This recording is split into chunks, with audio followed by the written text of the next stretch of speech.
En ce lundi 20 janvier 2020, très heureux d'être avec vous pour cette émission LFC. Nous allons voir tout de suite les sommaires à développer pour la deuxième et troisième partie. Donc en images, nous évoquerons la CAN, le changement de date et puis nous ferons le focus sur l'Algérie et le Sénégal et puis nous entendrons une interview de M. Ahmad Hamad. En troisième partie d'émission, eh bien, il sera question du championnat de France. Nous allons braquer nos objectifs sur les clubs les plus, évoqués en France. Il s'agit du Paris Saint-Germain et de Marseille. Parmi nos invités, je rappelle qu'il y a M. Fabien Alain Fabien, donc qui vous a dit, il est encore père récemment, consultant sportif. Il est camerounais et ici de près tout ce qui se passe dans son pays, c'est un peu normal. Il y a Bertrand Bissonono qui est joueur entraîneur de football, il est lui-même aussi camerounais. Et puis M. Lassana Camara, consultant sportif, il est mauritanien. Tout de suite le jingle avec le dossier de l'FC.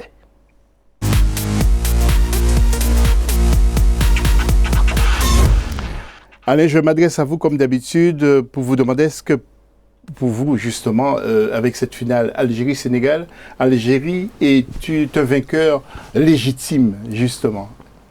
Et est-ce que c'est un but de la chance qui a été marqué face au Sénégal? Non.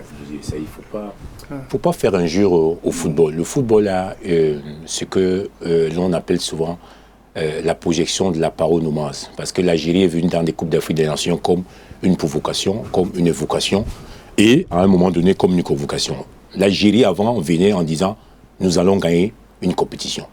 Cette fois-ci, l'Algérie est venue dire « on va apprendre à être rigoureux, à être discipliné, à avoir de la rigueur tactique. Et au fur et à mesure que nous allons évoluer, et peut-être nous allons braquer ». Donc, ils ont été humbles et modestes. Quand on vient avec des certitudes dans une compétition, parce qu'on a des noms ronflants qui jouent entre Manchester City, FC Porto, etc., et on a un entraîneur local qu'on appelle Belmadi, qui connaît la mentalité algérienne, qui dit « Ah, ne vous prenez pas pour des autres. Vous partez en compétition, vous avez gagné en 90, vous n'avez plus rien gagné. Soyez humble, soyez modeste. Ne venez pas avec l'onction divine en disant simplement que la Coupe d'Afrique des Nations, c'est pour nous, parce que depuis un temps, vos performances sont de revenus rédhibitoires, dont vous n'êtes que des vauriens. » C'est ce qu'il leur a dit en interne, parce qu'on a des informations. Ah, quand vous dites ça à un Algérien, là, il comprend que donc, on s'en va apprendre.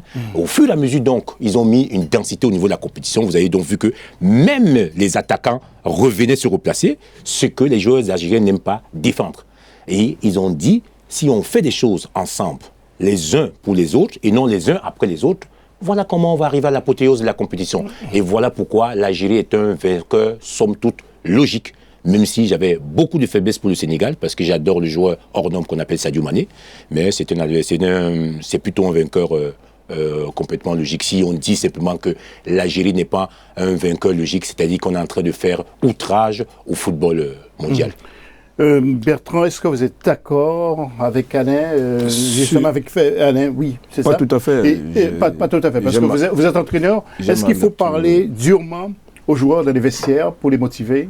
Oui, de temps en temps, il faut parler d'une part, il a raison. Alors. D'une part, il a raison. Ouais. Sur ce plan-là, il n'y a rien à dire. Mais moi, je prends juste la finale en elle-même. Quand on regarde les statistiques de la finale, ce n'est pas l'Algérie qui domine. Après, l'Algérie marque un but, je crois que c'est un coup de pied arrêté. Non, c'est un tir contré. Un tir contré, voilà. Donc, il y a aussi le fait que le Sénégal a eu des occasions, ils n'ont pas marqué. L'Algérie, est-ce qu'ils étaient mieux préparés pour gagner cette CAN? Je dirais avec Belmadi, oui. Mais ce n'était pas la meilleure équipe de la CAN. Il faut dire aussi que le Sénégal a montré autre chose par rapport au match de groupe. Oui, mais pour moi, le Sénégal a mieux joué, mais l'Algérie a gagné. L'Algérie avait battu le Sénégal. Je suis d'accord avec vous. Mais le Sénégal avait montré autre chose. Parce que les Algériens, les Fennecs avaient... Oui, en finale. Les Fennecs avaient marché sur les lions de la Teranga. Tactiquement, après la finale, quand on a discuté en conférence de presse avec l'entraîneur de Belmadi, il a dit, depuis le but algérien, lui-même, il ne sent plus l'équipe avec l'euphorie, avec les 28 avions qui sont venus de l'Algérie, le stade qui est plein. La tactique, ils ont oublié ça. On défend pour gagner. Dans une finale, ça ne se joue pas, ça se gagne. Absolument. Oui. Durant toute cette compétition-là. Nous sommes d'accord. Mais est-ce que si le tir n'avait pas été contré, est-ce qu'il y a aussi la notion de... Peut-être qu'on aura un autre match, mais l'Algérie, dans cette compétition-là, dans cette CAN 2019-là, méritait de gagner la compétition. Comme l'a dit Alain tout à l'heure, avant la compétition, quand moi je suis parti voir Belmadi, on discutait, il me dit il faut qu'on africanise notre jeu.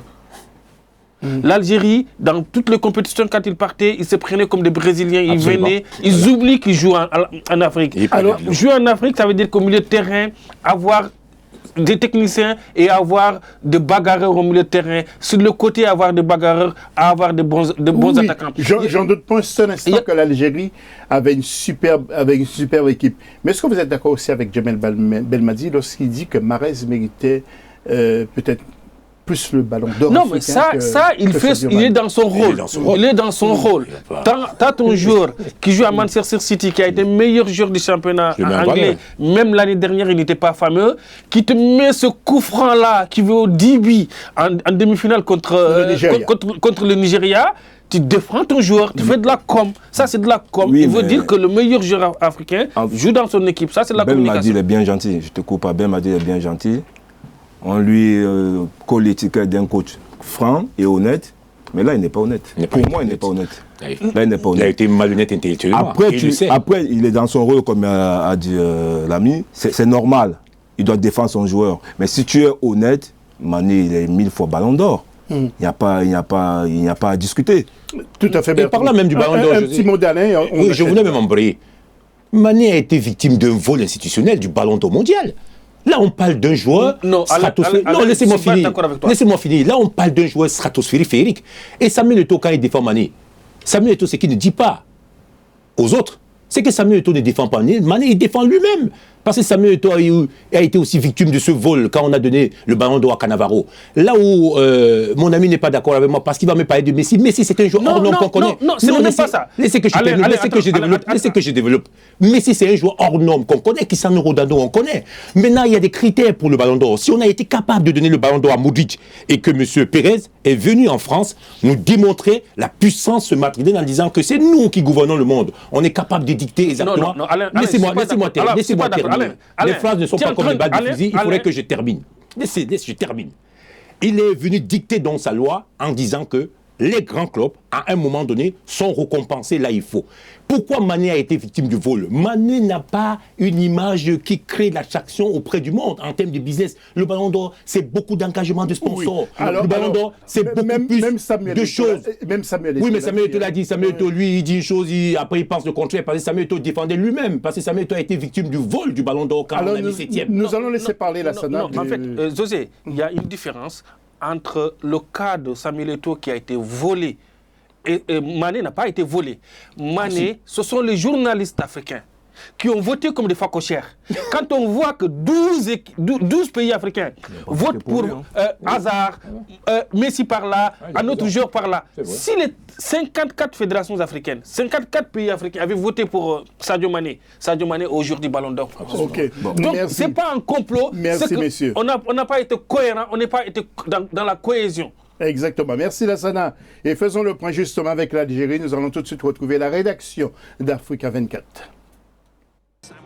Champions d'Afrique pour la deuxième fois de leur histoire, au soir du 19 juillet 2019, les Fennecs d'Algérie paraissent plus que jamais déterminés à régner sur le continent.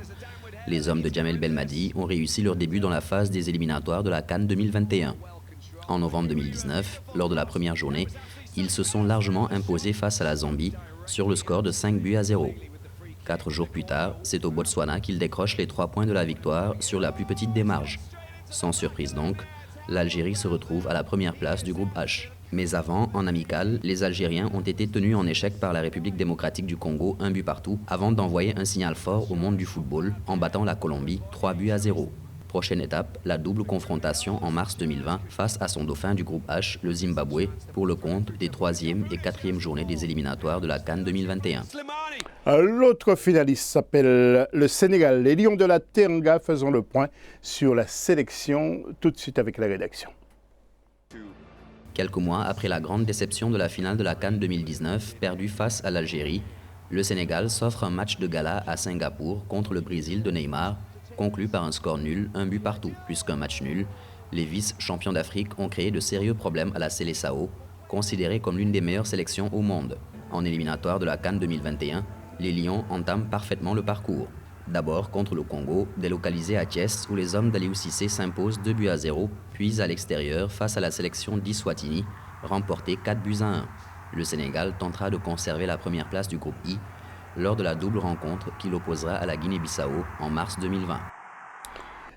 Messieurs, sans faire injure à l'Algérie, attention, j'aime bien le football algérien, mais quand on voit la compo du Sénégal, ce ne sont pas des petits joueurs. Gomis, Gassama, Kouyaté, Sané, Sabali, Saïvé, Diaye, Gueye, Sarr, Niang, Mané, entraîneur Aliou Cissé.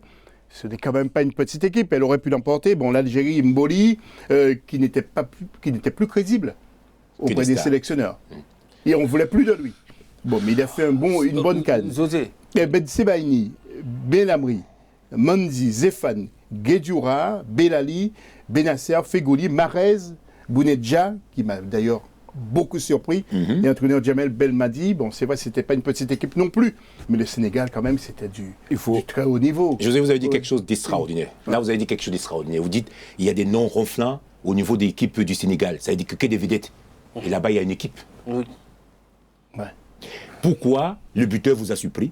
Parce que c'est une équipe. Le Sénégal n'avait que des stars. Et parfois, quand on a des stars, on oublie de jouer en équipe. L'Algérie savait qu'il y avait quelques prébis de stars, Mahrez, 2 ou 3, et qu'il va falloir qu'on fasse des efforts ensemble, les uns pour les autres. Il y a un entraîneur de football au niveau. Je joue au football vétéran, je suis encore meilleur buteur à 45 ans, j'ai marqué plus de 1000 buts en 10 ans. Quand vous avez un discours d'un coach bluffeur, quand un coach, la plupart des entraîneurs sont des bluffeurs. On va faire vite, hein? Non, je vais faire très vite. Allez, parce que nous sommes un tout petit peu. Il y a eu un discours qui n'était pas bon au niveau des vestiaires du Sénégal. On a rappelé au Sénégal, aux Sénégalais qu'ils étaient très forts. C'était pas un bon discours. Il fallait qu'on rappelle aux Sénégalais qu'ils ont été forts, ils n'ont jamais rien gagné. Oui. Et c'était la différence, c'était la différence avec Belmadi qui ne caressait pas forcément tous ces joueurs, qui les rappelaient. Il nous reste à peine 4 minutes. Je ne suis pas d'accord avec Fabien sur ce plan-là. Le Sénégal, il y avait un leader technique qui était là, qui s'appelle Sadio Mané, mais il n'y avait pas de leader dans le vestiaire. Okay. On va retenir ça, Lassana, parce que... L'entraîneur aussi, j'ai l'impression qu'il a manqué un peu à sa mission. Quand on voit le Sénégal, durant toute la compétition, il n'y a pas un coup franc, il n'y a pas un penalty. On a l'impression que même à l'entraînement, il y a des déchets. Okay. Le jour de la finale, on avait l'impression que c'était des enfants face aux Algériens. Merci, Lassana. Rapidement, vraiment rapidement. Juste pour ajouter une dernière chose, il faut savoir qu'en finale, il n'y a pas Koulibaly. Oui, c'est vrai.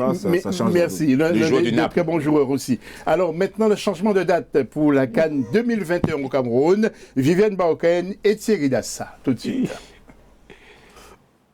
La prochaine phase finale de la Coupe d'Afrique des Nations de football se tiendra du 9 janvier au 6 février 2021 plutôt qu'en juin-juillet 2021. La décision a été annoncée durant une conférence de presse de la Confédération africaine de football en visite de travail à Yaoundé depuis le 13 janvier 2020. Après avoir entendu les différents arguments exprimés, notamment ceux que des responsables de la météorologie du Cameroun et des représentants d'entraîneurs et joueurs, la commission d'organisation de la CAN, qui a reçu mandat du comité exécutif de la CAF pour décider, a accédé favorablement à cette demande.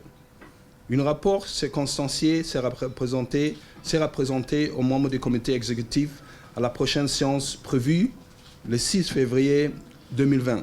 Selon les officiels de la CAF, cette décision a été validée après de solides arguments de la partie camerounaise évoquant des conditions météorologiques en été. Pour le comité local d'organisation, le communiqué de la CAF vient taire tout équivoque. Vous savez, je peux vous le dire, une Coupe d'Afrique des Nations, ce n'est pas une gadget.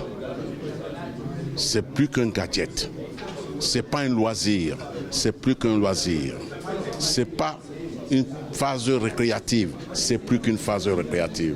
Une Coupe d'Afrique des Nations, à l'instar des autres coupes continentales, à l'instar des grands rendez-vous mondiaux, Jeux olympiques, Coupe du monde, etc., sont réalisés sous le label d'un concept global de développement. Depuis le 13 janvier et ce jusqu'au 15 janvier 2020, le président de la CAF, Ahmad Ahmad, effectue une visite officielle de travail accompagné d'une dizaine d'experts du football africain. Avant de rejoindre le Caire, le patron du football africain s'est montré satisfait des préparatifs pour le championnat d'Afrique des Nations CHAN 2020 du 4 au 25 avril, un tournoi réservé aux joueurs locaux. Monsieur Ahmad sera avec nous dans la prochaine émission. Monsieur, je voudrais que vous réagissiez sur le fait qu'on change de date. Il y avait le problème des tempéries en juillet au Cameroun, ça se comprend. José, vous avez la responsabilité de dire la vérité à vos nombreux de millions de téléspectateurs d'Africa 24. Si on a changé les dates, c'est effectivement parce qu'il y a un paramètre au niveau des cordons de la bourse qu'il faut mettre en valeur. Vous voyez, quand Ahmad est avec le président de la FIFA, qui sont très copains, c'est à un moment donné, ça se décide dans un petit dîner. La date, s'il ne me convient pas, je ne sais même pas si on demande ce que pensent les Africains. Mais sauf que Ahmad est venu à la CAF étant volcanique. Il a fait la retroposition, il est rentré dans les dates que M. Issa Yaoute avait initiées. C'est pour ça que les Africains doivent causer entre eux et pour défendre leurs vraies valeurs. Parce que c'est la FIFA, à un moment donné, qui a dicté exactement la loi de ces dates. Non, ce n'est même pas la FIFA. C'est le Cameroun qui a demandé, qui a écrit à la CAF pour dire qu'entre mois de juin et mois de juillet, il y a des... Oui, mais là, on ne peut pas dire qu'ils étaient en désaccord. Ils étaient en désaccord. Non, en fait... Je serais vraiment étonné. Il faut quand même rappeler que la SANA est de la CAF aussi. Parce que la vie... Il faut qu'on rappelle, il faut que je rappelle. Comment on doit dire la vérité aux téléspectateurs qu'il est de la CAF. Il faut qu'on dise que c'est le Cameroun qui a demandé officiellement à la CAF de faire des efforts pour que la CAN ça se joue au mois de janvier, février, parce qu'il fait froid. Ça conditions météorologiques. Mais en fait, Fabien, ce que tu oublies, c'est que tous les pays africains, quand un supporter africain supporte son équipe, le deuxième pays, c'est le Cameroun. Le Cameroun, c'est un pays de football. L'État du Cameroun ne veut pas... Mais Joseph, il faut rappeler que la SANA, c'est la dette de la CAF. Il nous reste Bertrand, vous a pas entendu. Je vais aller dans le sens de la SANA. Je pense que c'est plus les conditions météorologiques qui font en sorte que la CAN soit remise au mois de janvier.